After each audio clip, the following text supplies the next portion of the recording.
ad. Let's say on my side, it's saying waiting for TJ. There we go. Hey, can you Boom. see? You can hear and see me now, huh? Yes, we're on. Awesome. Very That's cool. great. All right. So one of the things kind of behind the scenes here, I don't know if you heard the introduction, but I'm hoping I have my notepad here because I'm going to be taking some notes. I have some real questions from patients that are asking me constantly, hey, is coffee good for you? And I always say yes, but, and it has to be good coffee. So right off the bat, I'm going to tell you, I love your company, love your stuff, been using it for a while.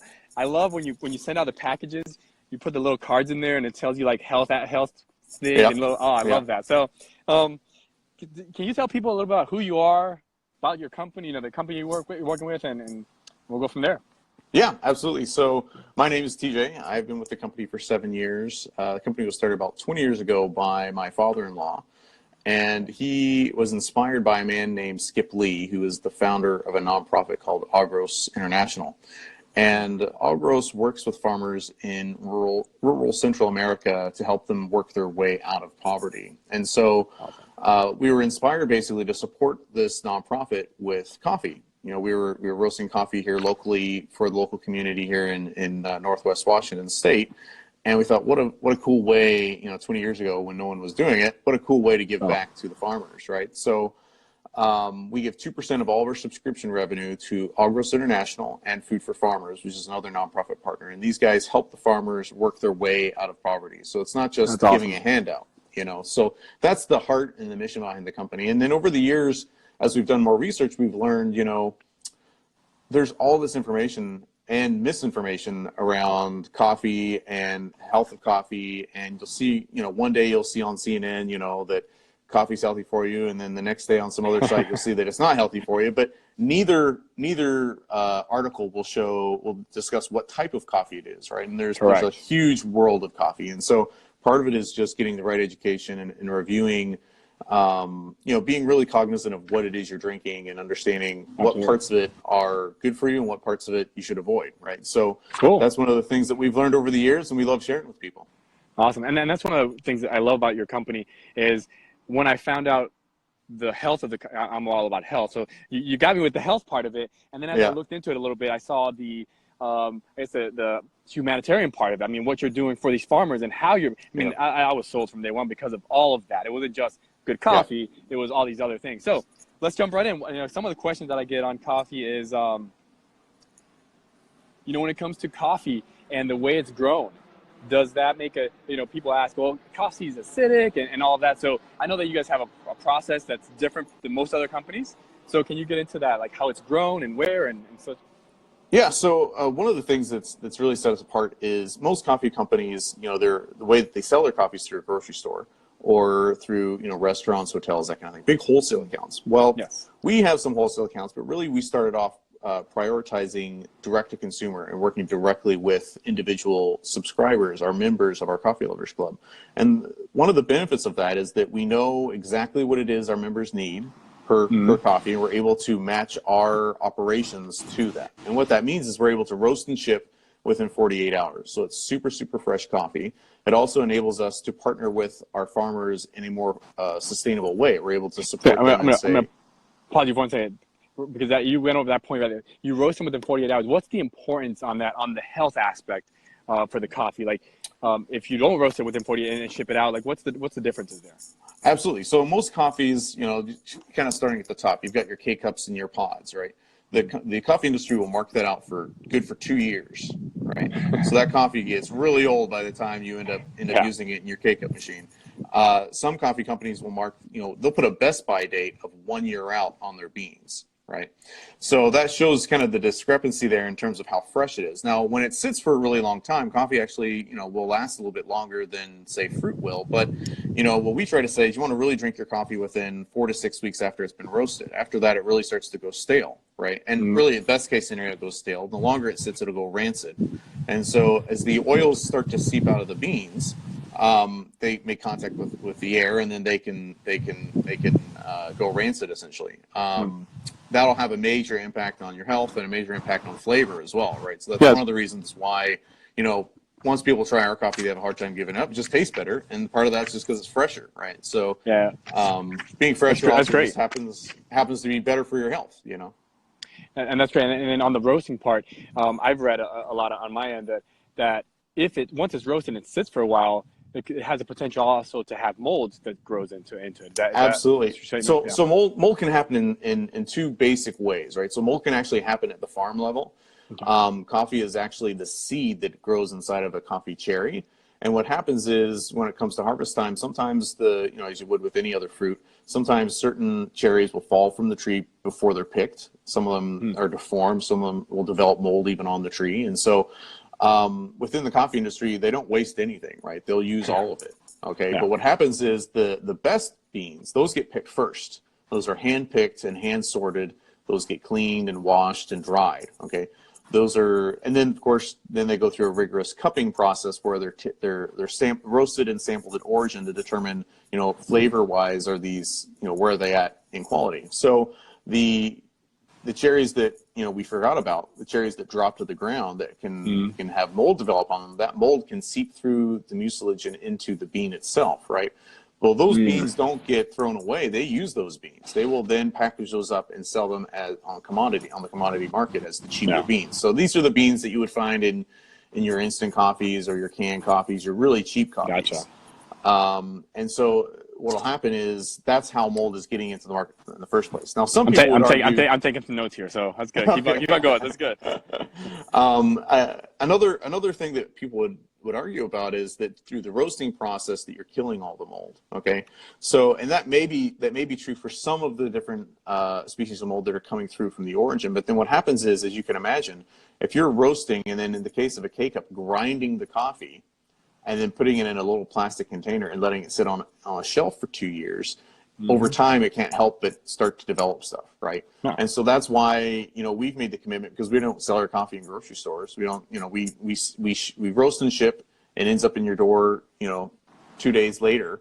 It's super fresh coffee, and so you never have that issue with our coffee. And it's, we did that, before any of the research was done. We were doing that because it made a difference for flavor, and so it's kind of one of those things, if it tastes better, sometimes it's better for you because it's fresher, and it's more natural. There's no processing, there's no kind of artificial flavoring attached to it. It's just natural coffee that's super fresh.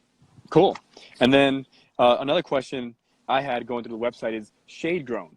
Can you tell me what difference does that make in the health benefits or in the coffee? Yeah, so coffee has been around for hundreds of years, right? And for hundreds of years, it's been grown in the shade. It's been grown kind of within a natural ecosystem within the rainforest or within, a wooded field, so to speak, right? Well, with industrialized food kind of coming about in the middle part of the last century, what they would do is they go and they clear cut the rainforest and start growing coffee in rows like corn, right? And so obviously that dramatically increases profits, right? Because they're able to fit more per acre. But what happens is it leaches out the soil, right?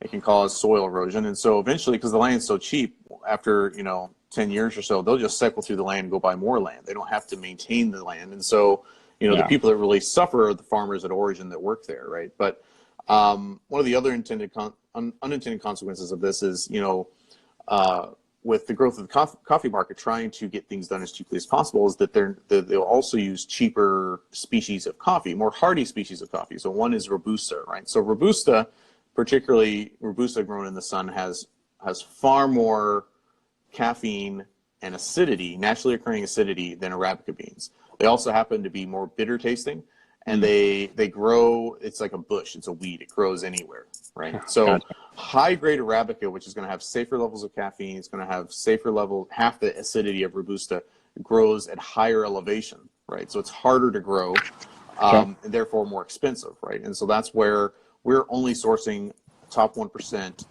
Arabica beans. They're all shade grown and they're all organic, right? So we have over 25 different, we haven't even talked about organic yet, but we have over 25 different coffees and they're all organic. And that's a big part of, avoiding heartburn and acid reflux is, making sure that the bean you're getting is a high enough quality so that it naturally has an appropriate amount of caffeine. Not that caffeine is bad, right? Well, you can find with that caffeine actually is one of the health benefits of coffee if it's used in safe quantities. So What happens is when you get really cheap coffees that are basically Robusta beans and they have twice the acidity and twice the caffeine, that's where a lot of times you'll start having issues with acid reflux and heartburn. Well, it's a compounding effect, right? Like you have the cheaper beans, then you Yep. have the rancid fats that get, or the rancid oils that get in there, and then it possibly Yep. potentially has mold in there, and then I mean it goes on and on. And then to your point, Well, which the organic was oh, go ahead, sorry. the other thing I was going to mention is it's also tied to the roasting process, right? So coffees that sit, you have to kind of ask yourself, how does anyone drink a coffee that's been sitting there for a year? Like, can't you taste the difference, right? And I don't, I don't even I don't drink it after a couple hours. That's sitting on after it's done Exactly. roast. I'm like, I want it right away. That's right. So, you have to ask yourself, how does anyone drink that, right? And people drink it every single day. And if you have our coffee a year later, you wouldn't be able to drink it, right? It just wouldn't taste terrible, right? Because it's a year old. Of course it is. But conventional coffees you're going to find off the shelf of the store. What they do is they over roast their beans, right? And so over the years, they've really conditioned coffee drinkers to think, okay, black strong coffee is like this burnt, really kind of acidic, kind of biting flavor, right? And what it is just charred. It's burnt. And so what happens is when the beans are burnt, whether it's a year later or 2 months later, they still taste burnt because all the coffee flavor is basically gone, right? And so we've seen some studies also why this matters to heartburn. We've seen some other studies that have shown that, on the high end of the roasting spectrum, when you're roasting for over roasting essentially and burning the beans, that can also upset people's stomachs. And you kind of think of it, if you were to eat really burnt toast, it kind of mess with you, right? And it's kind of the same thing. You're basically taking over roasted beans, soaking it in water, and then drinking it, right? So that's also the importance of getting fresh roasted coffee because it's going to be expertly roasted in a way that highlights the flavors that needs to be drank within a few weeks so that you're getting the best health benefits and the best flavor. Cool. And then you talked just briefly, I think people know, hey, pesticides are bad. They should go organic. But can you talk about that specifically in the coffee? I mean, do they use a lot of pesticides for coffee, or is it kind of like, oh, just a little bit? Or what's the deal with it? Yeah. So within the United States, we've passed several laws that have restricted the pesticide usage, or have given best practices for safe pesticide usage. And so no matter where you fall in the argument of organic or non-organic, what you have to realize is the vast majority of coffee is grown in the developing world, right? So in the United States, you've got Hawaiian coffee, and that's about it, right? And that's a whole nother conversation in terms of some of the issues you might find with Hawaiian coffee, right? But within the developing world, the equatorial band that runs across the earth, where it's the best place for growing coffee, those are the poorest countries in the world. They don't have the pesticide regulation that we have here in the United States, and so you'll have, in Kenya, you can buy DDT over the counter, right? They have pesticides we've banned for 40 years. They're still able to get, right? And use and stuff, right? That they bring spray it. Exactly. And, coffee is one of the most absorbent crops on the planet, right? I mean, one of the ways it gets its flavors from the soil and from the climate and the elevation. It's a sensitive tree, right? It's a sensitive process that it's pulling minerals from the soil to help develop the flavor. And so that's where another thing we haven't talked about is we consider ourselves a single origin coffee roaster, which means that when you buy a bag of our Papua New Guinea, all of the beans in that bag are from Papua New Guinea. So you're getting the flavor of that region. It's kind of like a fine wine or a French wine versus an Australian wine. It's kind of like that, right? Yeah, I've actually tried several of your regions, and you can definitely tell the difference. That's awesome. Yeah, that's great. Yeah, and so that's a naturally occurring thing. There's nothing we do to those beans. We keep it really simple. We're just like, all the beans from this one farm are going in the roast, and that's it. So getting back to organics, the reason it's important is because coffee is so absorbent, you don't know really what's being used on the beans. And so what we've decided is, and this is unusual in the coffee industry, most coffee companies will have 2 or 3 coffees that are organic and another 20 that are not. We have over 25 coffees. They are all organic. We only source USDA certified organic. In fact, once a year, the inspectors come and inspect our facility, review what we have on hand, review our methods, make sure. So our facility itself is a certified facility for organic processing because we don't do any non-organic coffee, right? And so, not only do you have that variety from the single origin coffees, you just know that, we're just trying to be consistent. You can't bring in some coffees that are organic and really share this messaging without having all your coffees being organic. And so, that's why we've taken the approach that we've taken. Cool. Like I said, I told you before, we you know, in the email, we're going to keep these short because this is over lunch for people. But some of the things that we kind of talked about, you have single origin coffee, so you can really get the flavor. You got the organic, everything's organic. Like you're not, you know, Yep. picking and choosing. We talked about shade grown, the importance of shade grown and the acidity levels on that. One of the things that I had on here, if you just briefly want to talk about this, you know, a few seconds, and then we'll kind of close this out here. It's coffee tastes great. You have the best coffee out there. I think on your website is 1% coffee, top coffee in the world, which I love because I only want the best for myself and my family. Yep. And but then it's what we started at the beginning. It's the ethical part behind it. You know what you're doing there. So if you want to briefly talk about kind of what steps you've laid out for that, I'd love for people to know about that as well. So when we're sourcing our beans, we're paying upwards of twice the fair trade rate for coffee. And one of the reasons for that is the coffee that we're sourcing is the highest grade coffee that's out there. So we're rewarding the farmers for doing their best work, right? That's awesome. We're rewarding the farmers for providing us the best beans, not the beans that are not the cherries that are picked and that are moldy, right? We're rewarding No. them for doing their best work. And so that enables them to help provide better for their families. And so it's more of a race to the top than a race to the bottom when you source that way, right? You're basically incentivizing your growers to provide the best product, right? And of course, like I said before, 2% of our revenue goes back to our nonprofit partners that help the farmers buy their own land. They help their farmers diversify their crops. You know, so some of our farmers are breaking out into beekeeping and tilapia That's fish cool. farming and chili pepper cultivation because it helps diversify. Because you know, if their coffee crop gets destroyed for one reason or another, then they're left with nothing. So Yeah. we take it beyond. You know, we want if they can't survive, then we can't survive, right? And so we want to make sure that they're taken care of with that. And so that's why we That's awesome, partner man. with who we partner with. I love everything you're doing. There was a couple of questions on here. We can answer those, and then I'll kind of maybe do some closing comments here. But one of the questions I see is does coffee stay fresher in the freezer? Do they put it in the freezer when they get it?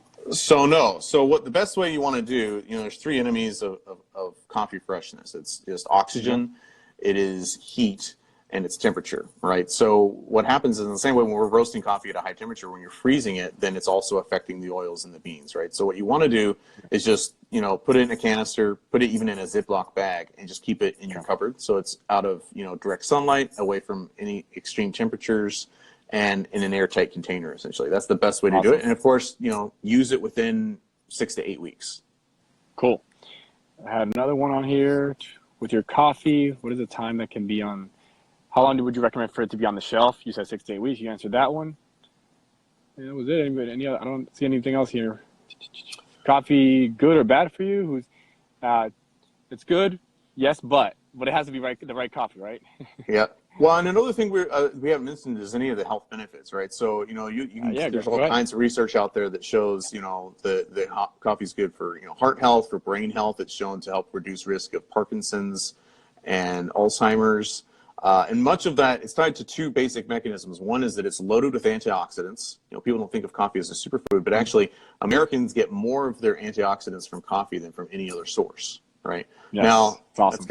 that's a testament to how people don't eat as well as they should, right? But if you're going to, you know, if you're going to take one product and really make it, you know, a key product for antioxidants, coffee is a great one because it's easy to drink. We do it every single day. You don't even think about it, right? So it's not a challenge in the way that maybe some of the other foods would be, right? To keep fresh and everything. So, awesome. And of course, caffeine, right? So caffeine can also be a mechanism that helps for good health as long as it's in safe dosage, right? Yeah. So that's where, you know, making sure that the coffee's fresh, making sure that it's the right kind of coffee so that it's not over caffeinated, you know, helps you get that right balance essentially. Awesome. Well, buddy, thanks for being on. I love what you're doing. I'm going to go ahead and in the next maybe week or so here, I'm going to actually write a blog post and I'll link to you guys. If you guys are interested, you can go to CamanoIslandCoffee.com and they've given me you can go / Dr. Serrano, and you guys are giving a free bag to them, right? That's right. There? So all of our new members get their first bag free. If you decide that the coffee's not for you, just send us an email to cancel. We make it real easy. Awesome. But so many people, once they try the coffee, they have a hard time giving it up. So. Oh yeah, I'm a testament to that. So thanks, man, and we'll be in touch. Like I said, I'm going to take some of this information, I'll put it in the book, and I'll make sure we link it to you guys, and we'll go from there. So awesome. Thanks for being on, buddy. Good. Thanks for having us. Yep. It's been fun. Thanks. See you, buddy. All right, everybody. So That was TJ Fitz with Camano Island Coffee. You can go to CamanoIslandCoffee.com/Dr. Serrano, and they've given me a website where you're giving away their free, for any new members, their first bag for free. So check that out and look forward to the blog post where I'll be talking about coffee, its health benefits, and some of the stuff we chat about here today. So it's a live lunch and learn. We'll be here. I'm trying to get out here weekly to do these live lunch and learns. So look forward to being with you guys and answering you guys' questions as we go forward. So I'll see you guys soon.